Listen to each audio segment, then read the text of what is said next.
Hi, welcome back to Creative Maths. In this video, we are going to see Science Olympiad Foundation Course Book for Class 6 Maths. In this, they have clearly explained the concepts very beautifully with few examples. I will take you through in detail. Let's get started. Let's see the chapter Ratio and Proportions. Concept map page is very helpful during revision. So they have concised all the concepts in one page. Let's see in detail. Ratio. The ratio is a fraction of the two quantities of the same kind and having same unit that shows how many times the one quantity is of the other. The order of the term is very important. It cannot be interchanged. Ratio is denoted by the symbol is to. Let A and B be two numbers where B is not equal to 0. Then the ratio of A to B is A by B and denoted by A is to B, where A is called antecedent and B is called consequent. Simplest form. A ratio is said to be in the simplest form if the antecedent and the consequent have no common factor other than 1. Now let's see the examples. Question number 1. Find the ratio of 40 paise to rupees 2. So how do we do it? First, we have to express both the quantities in same unit. That is, one is in paise and second one is in rupees. So let's convert the rupees to paise. So 2 rupees, which is 200 paise. So they have asked 40 to 200, which is equal to, bringing it to the simpler form, it is 1 by 5. So the answer is 1:5. Now second question. A basketball team consists of 9 boys and 6 girls. What is the ratio of, question number A, girls to boys, B, boys to the total number of members in the team? So how do we do it? Ratio of girls to boys. Girls is 6 and boys is 9. So 6 divided by 9, bringing it to simpler form, 2 by 3 or 2:3. Answering question B, total number of members in the team is boys and girls, 9 plus 6, which is 15. Ratio of boys to the total number of members in the team is 9 by 15. Simpler form, 3 by 5 or 3:5. So here they have explained bringing it to the same unit and finding the ratio of one to the other. Next two concepts are comparison of ratios, equivalent ratios. Comparison of ratios. For comparing two or more ratios, express each of the ratio as fractions in simplest form and then compare the fractions. Equivalent ratios. Two ratios are said to be equivalent ratios if their simplest forms are equal. To get a ratio equivalent to a given ratio, we multiply or divide both the terms of the given ratio by same non-zero number. Let's see an example. Compare the ratio 3:5 and 4:3. So how do we do it? 3:5, that is equal to 3 by 5 and 4:3 is 4 by 3. Now comparing 3 by 5 and 4 by 3, we have to cross multiply. By cross multiplication, we get 3 into 3, which is 9, and 5 into 4, 20. So this is how we compare, and so 3 by 5 we have to take it as 9 and 4 by 3 we have to take it as 20. So comparing 9 and 20, because 9 is less than 20, 3 by 5 is less than 4 by 3, or 3 by 5, 3:5 is less than 4:3. Now to explain the second, that is equivalent ratios, give two equivalent ratios of 5:10. So 5:10, so they said you can multiply or divide with the same number, both numerator and denominator, you can get the equivalent. So 5:10, that is 5 by 10 is equal to, here they have multiplied with the number 2. So 5 into 2 is equal to 10, 10 into 2 is equal to 20. So 10:20 is a equivalent for 5:10. And explaining with the division, 5:10 they have divided with 5. So 5 divided by 5 is equal to 1. 10 divided by 5 is equal to 2. So 1:2. So here are the two equivalent ratios of 5:10. Next concept is dividing some quantity in the given ratio. When we divide a quantity P in the ratio m:n, then two parts are m divided by m plus n into P and n divided by m plus n into P. So let's see with an example. Divide rupees 150 between Vidhi and Yashi in the ratio 3:7. How do we do it? So here the quantity P, what they have explained above, is 150 and the ratio is 3:7. So to solve this, we have to do the sum of the terms of given ratio. 3:7 is 3 plus 7 is equal to 10. Okay. So the amount is 150 rupees. And Vidhi has 3 and Yeshi has 7. So 3 divided by sum 10 into the amount 150 is equal to 45. So Vidhi has 45 rupees and Yeshi has 7 by 10 into 150, which is 105. So this is what they mean by dividing some quantity in the given ratio. Next concept, proportion. 4 numbers P, Q, R, S are said to be in proportion if P is to Q is equal to R is to S, and we write it as P is to Q double colon R is to S.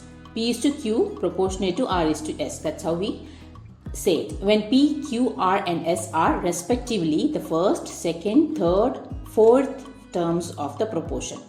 P and S are called extremes or extreme terms because they are the end, and Q and R are called means or middle terms.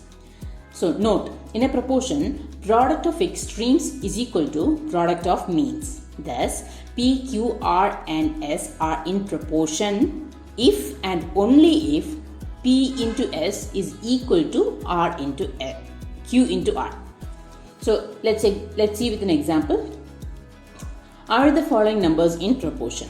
They will ask questions like this. So question A, 22, 33, 42, 63. How to find out? So as we explained it, as it is explained above, it is always taken first, second, third, fourth number. So 22, 23, 42, 63. What they mean is ratio of 22 to 33. So 22 divided by is to 33. 22 divided by 33. Simplifying, you will get 2 by 3. Now ratio of 42 to 63.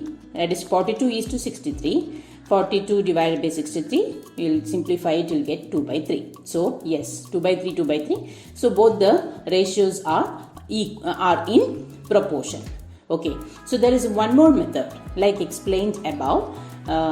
The alternate method is product of extremes, that is here 22 and 63, if it is equal to 33 into 42, then they are said to be in proportion. So here 22 into 63 is 1386, and product of means is 33 into 42, which is also 1386. So because the product is same, they are in proportion. Let's see another example, 15, 20, 25, 30. Okay, so 15 is to 20, 15 by 20, simplifying 3 by 4. 25 is to 30, 25 by 30, simplifying you will get 5 by 6. They are not same. So because they are not same, they are not in proportion. So as explained in the above question, here also the alternative method is product of extremes. It should be equal to product of means. 15 into 30 should be is 450. Product of means is 500. So no, they are not equal. So they are not in proportion. A different kind of question what they will ask is find x in the following proportions. Okay. Question number A, x is to 3 proportionate to 57 is to 19. Okay. In this kind of question we will use the alternative method, that is product of extremes should be equal to product of means.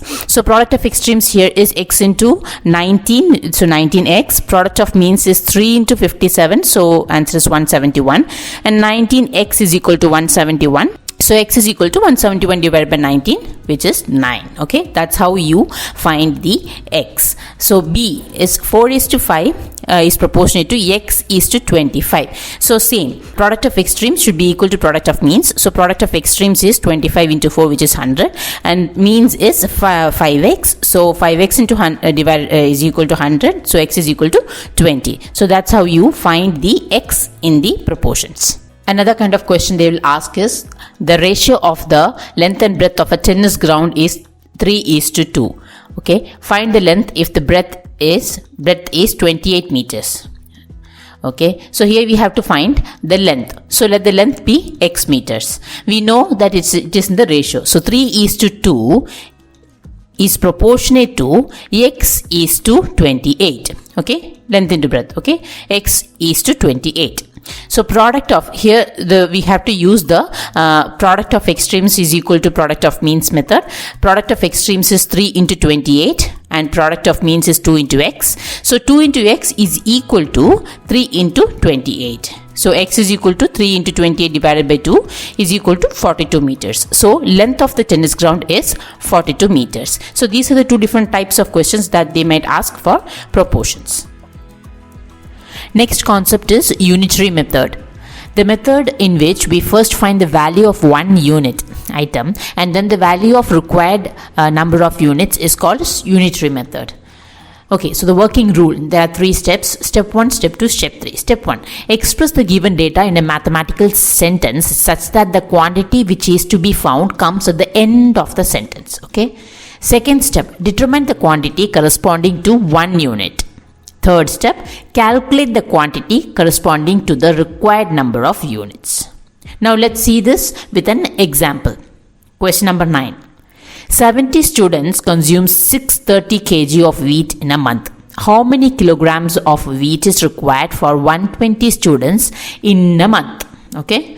So using the above said rules, we are going to solve this question. So first, quantity of wheat required for 70 students, this is what they have given, which is equal to 630 kg. Okay. Now quantity of wheat required for one student. How do we find it? So 630 divided by 70, we will get 1 student. Okay. This quantity of wheat required for 120 students. Okay. Now we know it for 1. So we have multiplying with 120, you will get 120 students. So 630 divided by 70 into 120, which is equal to, we find out that it is 1080 kgs. So this is how we calculate it. Okay, another example. A car can travel 360 km in 12 liters of petrol. How much distance will it travel in 20 liters of petrol? So here we know 12 liters petrol, how many kilometer? So 20 liter petrol, how many kilometers? So in 12 liter petrol, the car travels 360. So in 1 liter, it is 360 divided by 12. Okay, and so to find out 20 liters into 20. So that will get 600 kilometers. Let's see some solved examples. 15-second timer will be provided, after which I will display the solution. Let's get started.